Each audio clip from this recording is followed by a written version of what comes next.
अभाज्य गुणनखंड द्वारा महत्तम समापवर्तक। आओ देखें अभाज्य गुणनखंड विधि से महत्तम समापवर्तक कैसे ज्ञात करते हैं।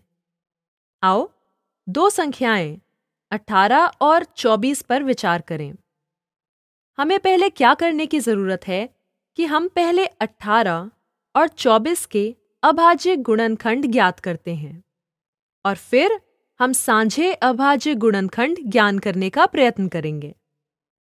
तो हम 18 के अभाज्य गुणनखंड ज्ञात करने के लिए आओ अभाज्य गुणनखंड विधि का प्रयोग करें। सबसे छोटी अभाज्य संख्या 2 से भाग करें। उत्तर आएगा 9। 9 2 से विभाज्य नहीं है। अब अगली अभाज्य संख्या 3 है और उत्तर है 3, जो एक अभाज्य संख्या है और आगे विभाजित नहीं की जा सकती। 24 के लिए 24 भाग 2, उत्तर आएगा 12। 12 को फिर 2 से भाग करें। उत्तर 6। इसे फिर से 2 से भाग करें। उत्तर है 3 और यह 3 एक अभाज्य संख्या है, इसलिए हम यहां रुक जाते हैं। तो 18 के अभाज्य गुणनखंड हैं 2, 3 और 3 और 24 के लिए 2, 2, 2 और 3। अब यहां कौन कौन से साझे अभाज्य गुणनखंड हैं? 2 और 3 साझे हैं। यह 18 और 24 दोनों में ही हैं।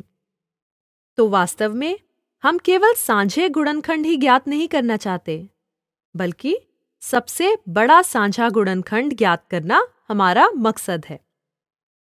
उच्चतम साझा गुणनखंड ज्ञात करने के लिए हमें ये साझे अभाज्य गुणनखंड ज्ञात करने होंगे और उनका गुणनफल भी। इसलिए इन साझे अभाज्य गुणनखंडों का गुणनफल यानी 2 गुणा 3 बराबर है 6 के। इसलिए महत्तम समापवर्तक हुआ 6।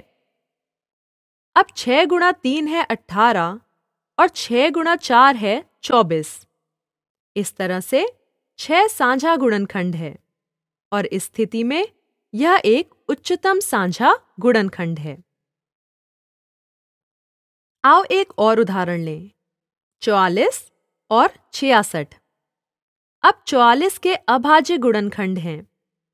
सबसे छोटी अभाज्य संख्या 2 से भाग करना शुरू करें।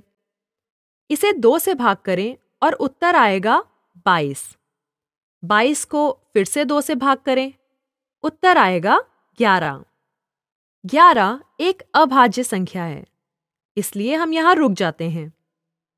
अब 66 के मामले में 2 से भाग करने पर उत्तर मिलता है 33। 33 2 से विभाज्य नहीं है, इसलिए इसे 3 से विभाजित करें। उत्तर है 11। 11 एक अभाज्य संख्या है, इसलिए हम यहां रुक जाते हैं। 44 के अभाज्य गुणनखंड हैं 2, 2 और 11 और 66 के गुणनखंड हैं 2, 3 और 11। तो हम क्या देखते हैं कि साझे गुणनखंड हैं 2 और 11। आओ उच्चतम साझा गुणनखंड ज्ञात करने के लिए इसका गुणनफल ज्ञात करें। अब गुणनफल है 22 और यही 22 महत्तम समापवर्तक है।